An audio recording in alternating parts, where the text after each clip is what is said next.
उज्जैन को उज्जैनी के नाम से भी जाना जाता है। उज्जैनी शहर के परम प्रतापी राजा थे विक्रमादित्य। विक्रमादित्य के पिता महाराज गंधर्व सेन थे और उनकी दो पत्नियां थीं।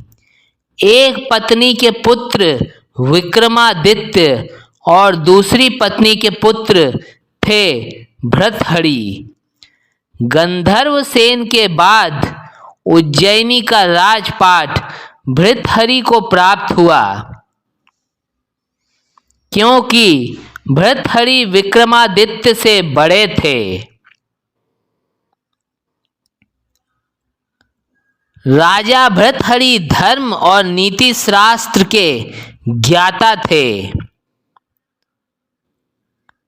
प्रचलित कथाओं के अनुसार भृतहरि राजा की दो पत्नियां थीं, लेकिन फिर भी उन्होंने तीसरा विवाह किया था पिंगला से। पिंगला बहुत ही सुंदर और आकर्षक थीं। पिंगला की सुंदरता के सामने स्वर्ग की अप्सराएं भी बहुत ही तुच्छ प्रतीत होती थीं। पिंगला बहुत सुंदर थीं और इसी वजह से राजा भृतहरि अपनी तीसरी पत्नी पर अत्यधिक मोहित हो गए थे। कथाओं के अनुसार राजा भृतहरि अपनी तीसरी पत्नी पिंगला पर काफी मोहित थे और वे उस पर अंधा विश्वास करते थे। राजा भृतहरि पत्नी मोह में अपने कर्तव्यों को भी भूल गए थे। उनका अधिकांश समय पिंगला के रनिवास में बीतता था और राज दरबार में भी इस वजह से बहुत कम ही उनका जाना होता था। राजा भर्तहरि पूरी तरह से रानी पिंगला के मोह पास में जकड़ चुके थे। उस समय उज्जैनी में तपस्वी गुरु गोरखनाथ का आगमन हुआ था, जो नाथ संप्रदाय से जुड़े हुए थे एवं एक बहुत ही प्रसिद्ध सिद्ध योगी थे। गुरु गोरखनाथ एक दिन राजा भृतहरि के राज दरबार में पहुंचे।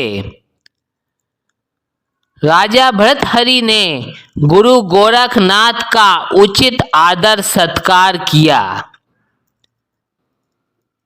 राजा भृतहरि के आदर सत्कार से गुरु गोरखनाथ अत्यंत प्रसन्न हुए।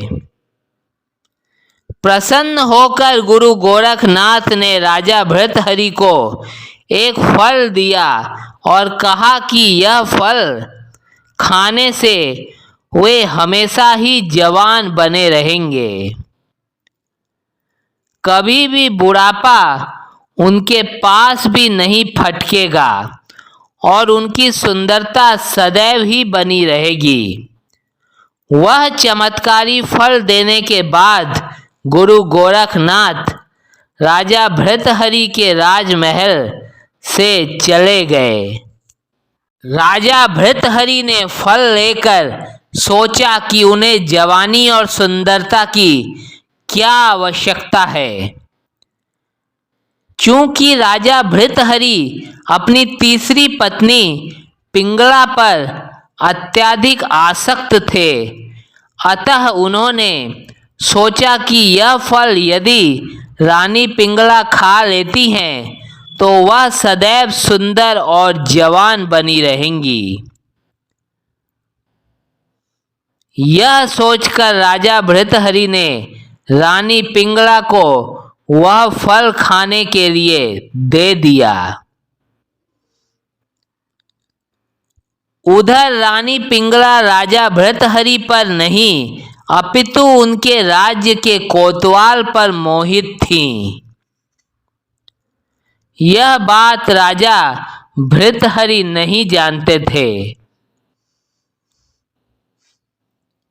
जब राजा भृतहरि ने वह चमत्कारी फल रानी पिंगला को दिया तो रानी ने सोचा कि यह फल यदि कोतवाल खाएगा तो वह लंबे समय तक उसकी इच्छाओं की पूर्ति कर सकेगा। रानी पिंगला ने यह सोचकर वह चमत्कारी फल कोतवाल को दे दिया। वह कोतवाल एक वेश्या से प्रेम करता था और उसने वह चमत्कारी फल उस वेश्या को दे दिया ताकि वेश्या सदा जवान और सुंदर बनी रहे।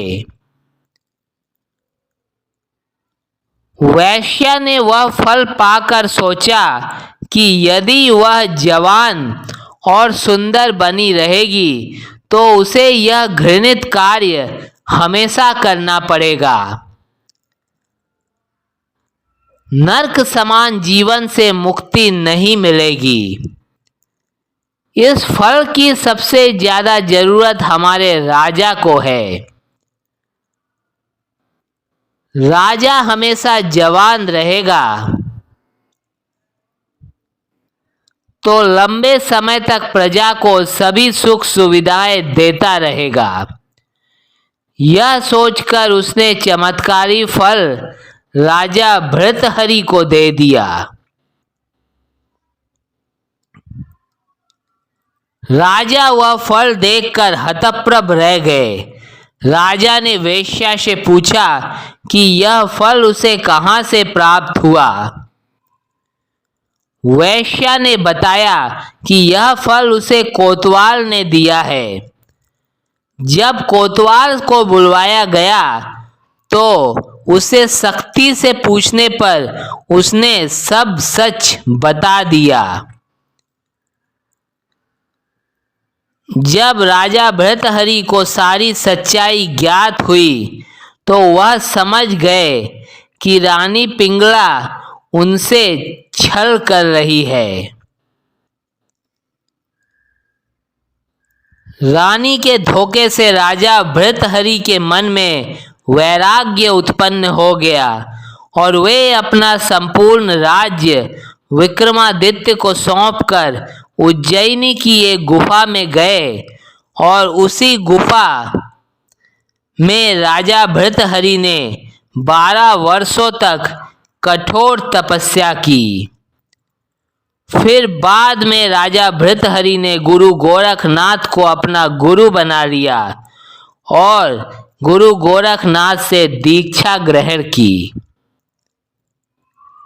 राजा भृतहरि ने आगे चलकर वैराग्य पर वैराग्य शतक, श्रृंगार पर श्रृंगार शतक एवं नीति पर नीति शतक की रचना की, जो कि संयुक्त रूप से भृतहरि शतक के नाम से विख्यात हुए।